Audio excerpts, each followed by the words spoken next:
Hello दोस्तों, स्वागत है आप सभी का एक बार फिर से आपके अपने YouTube चैनल गोपन क्लासेस पर।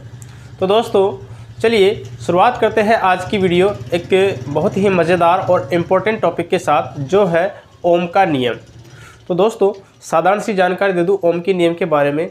वैज्ञानिक का नाम है जॉर्ज साइम ओम। 1826 में इन्होंने ये नियम दिया था। ये कहा था कि किसी चालक तार की भौतिक अवस्थाएं जैसे कि उसकी लंबाई, अनुप्रस्थ काट क्षेत्रफल, ताप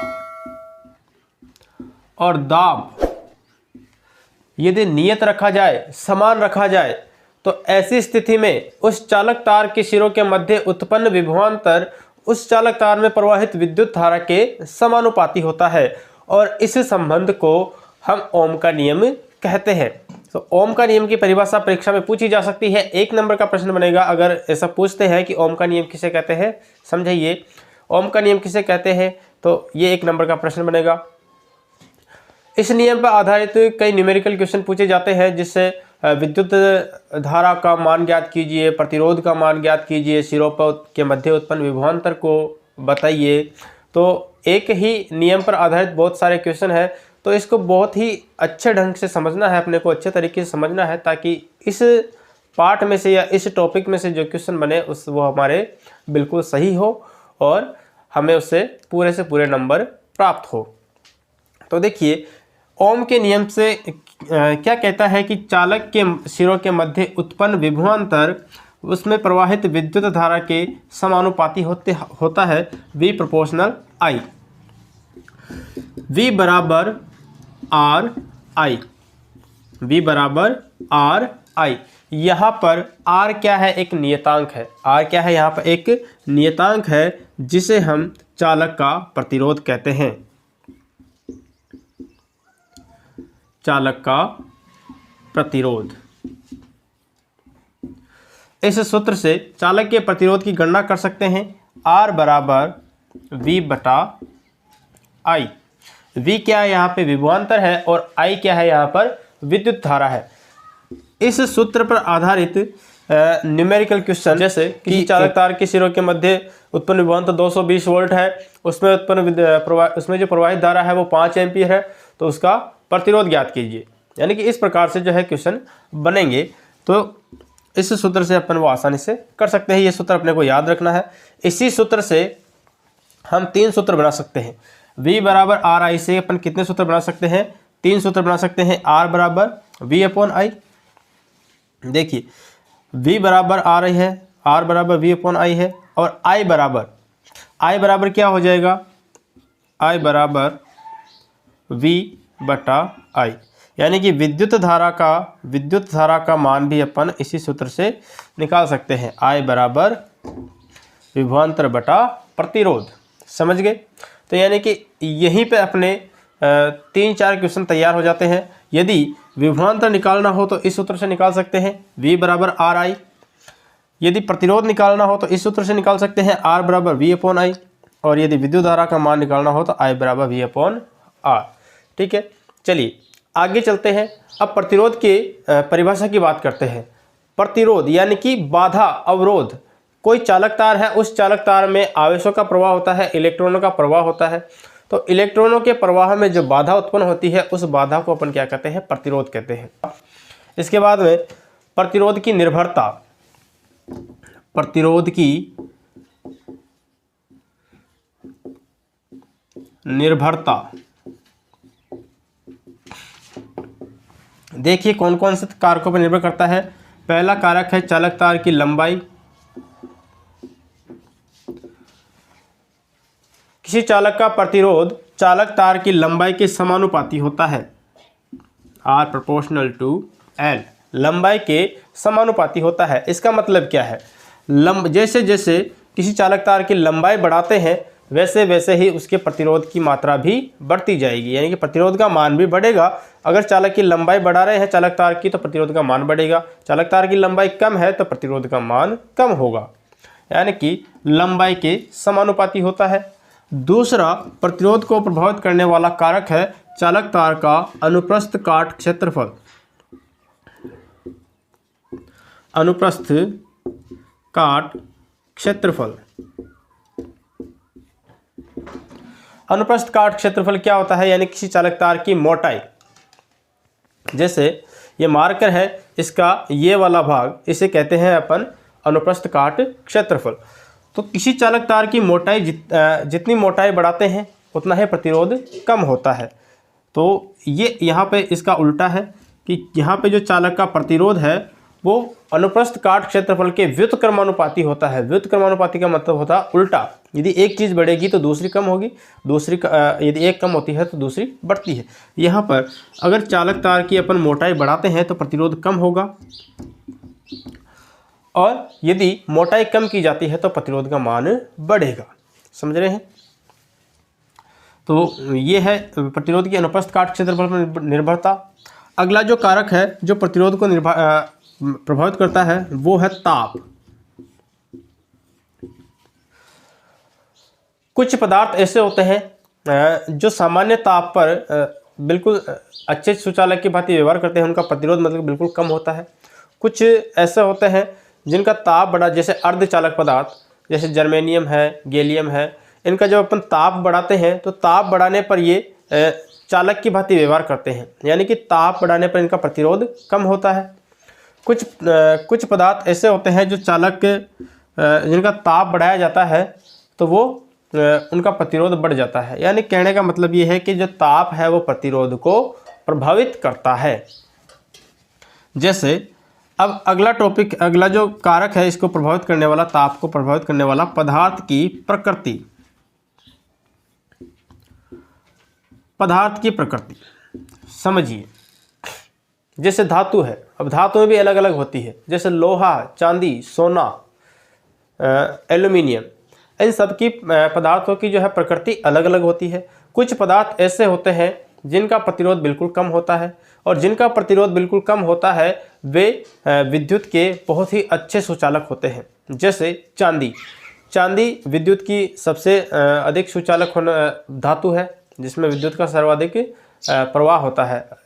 ऐसे ही चांदी के बाद सोना है, एल्यूमिनियम है, लोहा है, इस प्रकार से जो है इसकी चालकता कम होती जाती है। तो ये है प्रतिरोध की निर्भरता। अब आगे बात करते हैं अपन विशिष्ट प्रतिरोध की।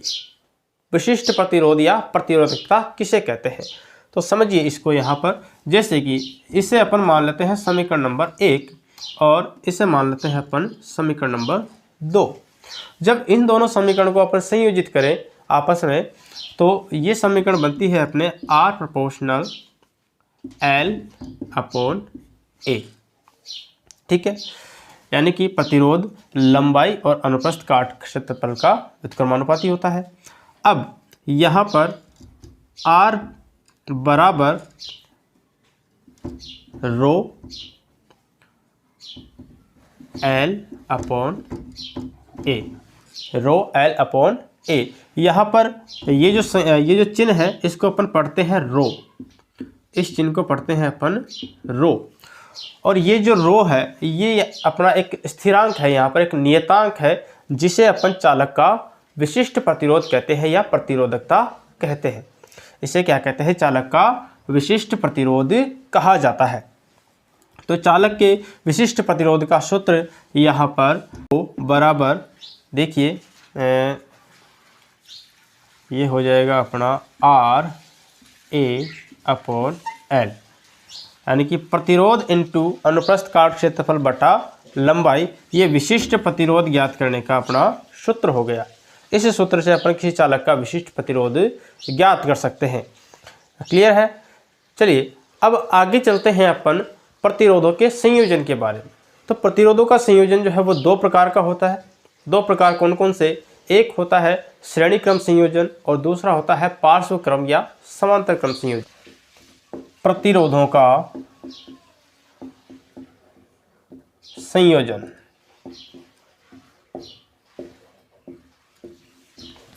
पहला लेते हैं अपन श्रेणी क्रम संयोजन। श्रेणी क्रम संयोजन क्या होता है कि जब एक प्रतिरोध तार के दूसरे सिरे को, ये एक प्रतिरोध तार का पहला सिरा है, यह प्रतिरोध तार का दूसरा सिरा है, किसी दूसरे प्रतिरोध तार के पहले सिरे से, ये दूसरा प्रतिरोध तार है, ये इसका पहला सिरा है, और दूसरे सिरे को तीसरे तार के पहले सिरे से जोड़ा जाए। समझिए इसको, किसी तार का ये पहला सिरा है, पहला सिरा और ये दूसरा सिरा, ठीक है। दूसरे सिरे को किसी तार के, ये जो दूसरा प्रतिरोध तार है, ये एक प्रतिरोध, ये दूसरा प्रतिरोध तार और ये तीसरा प्रतिरोध तार, 3 प्रतिरोध तार ले रहे हैं यहाँ पे अपन। एक जो पहला प्रतिरोध है, पहला प्रतिरोध तार का जो दूसरा सिरा है वो दूसरे के पहले से जुड़ा हुआ है, दूसरे तार का दूसरा सिरा तीसरे के पहले से जुड़ा हुआ है। तो इस प्रकार का जो संयोजन है, प्रतिरोध तारों का, उसे अपन श्रेणी क्रम संयोजन कहते हैं। इसे अपन कहते हैं R1, इसे कहेंगे अपन R2, इसे कहेंगे अपन R3, ठीक है। और प्रत्येक प्रतिरोध में प्रवाहित होने वाली विद्युत धारा I का मान इसमें समान रहता है। जो श्रेणी क्रम संयोजन है, इसमें प्रत्येक जो प्रतिरोध तार है उसमें प्रवाहित विद्युत धारा का मान तो समान रहता है, लेकिन प्रत्येक प्रतिरोध के सिरों पर उत्पन्न विभवांतर का मान अलग अलग रहता है। ध्यान रखने वाले दो बातें हैं कि किसी भी जो श्रेणी क्रम संयोजन है, कोई भी श्रेणी क्रम संयोजन है, उसमें पूरे परिपथ में विद्युत धारा का मान समान रहता है, लेकिन विभवांतर का जो मान है वो प्रत्येक प्रतिरोध पर अलग अलग होता है, ठीक है।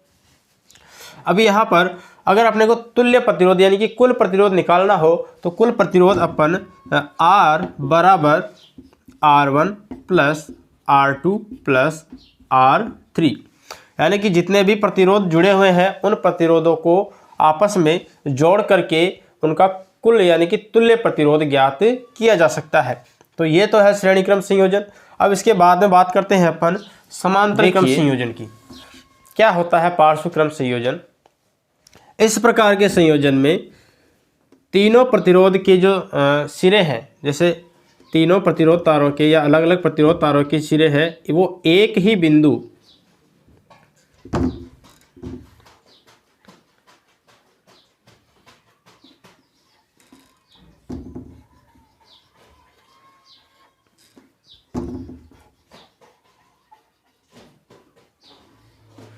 इस प्रकार के संयोजन में इसे मान लीजिए बिंदु A और इसे मान लीजिए बिंदु B, ठीक है।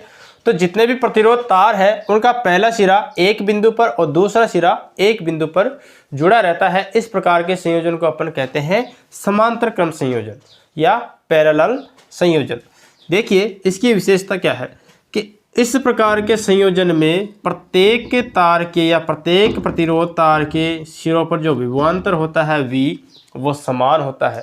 प्रत्येक तार के सिरों पर विभवांतर V समान होता है, जबकि प्रत्येक तार पर ये R1, ये प्रतिरोध R2 और ये प्रतिरोध R3, प्रत्येक प्रतिरोध तार में प्रवाहित होने वाली जो विद्युत धारा है उसका मान अलग अलग होता है। तो ये दो चीज़ें हैं, विभवांतर समान होता है समांतर क्रम में और विद्युत धारा का मान प्रत्येक प्रतिरोध में अलग अलग होता है। जबकि श्रेणी क्रम में क्या होता है, जस्ट इसका उल्टा होता है। श्रेणी क्रम में विभवांतर अलग अलग होता है और विद्युत धारा का मान समान होता है। तो उम्मीद करते हैं समांतर क्रम संयोजन और श्रेणी क्रम संयोजन आपको समझ में आ गया होगा।